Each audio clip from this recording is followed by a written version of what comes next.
name is Ursula Cafaro, and I am studying sociology. I'm a master's student in sociology.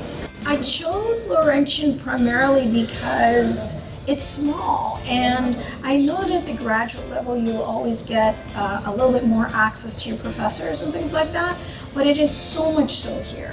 It is so much so here, and it's everything, especially as a person who's been out of the academic setting for a very long time. You need that sense of being heard and have access to people who can really guide you along.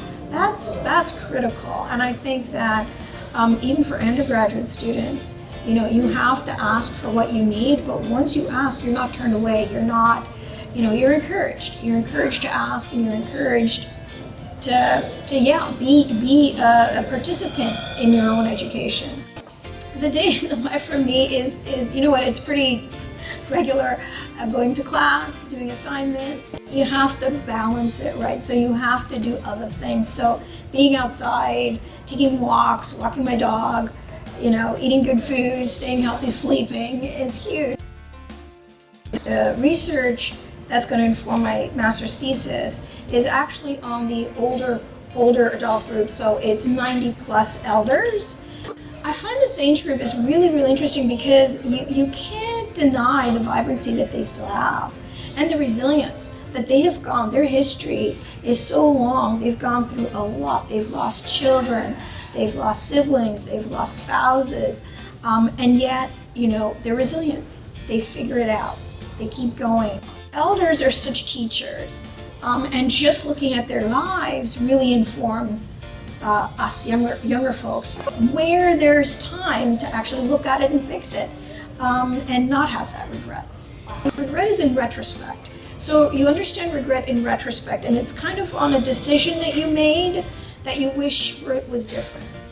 So when you're 90 plus, as I said, chances are a lot of the regret is around relationships. Can you go back and fix it? Do you want to go back and fix it? Why would you want to go back and fix it, right?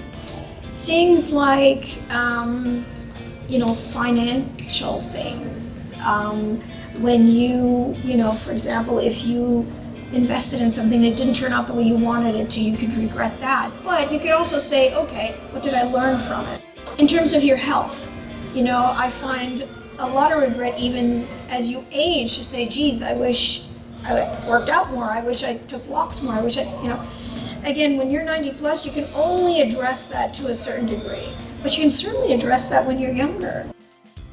I think my research and the question that I'm asking in terms of regret is important because we're all going to get there. If we're lucky, if we're very lucky, we are all going to get there. And what we want to do is we want to get there in a healthy, functioning, resilient way. And so it's not even so much an isolated thing to say, it's all about 90 plus, whatever, but what is it, and this is what research is, what is it that at the end of the day can actually inform our lives now, at whatever age? So that's why any research is important if it can do that, if it can actually speak to different generations and make your quality of life bigger and better.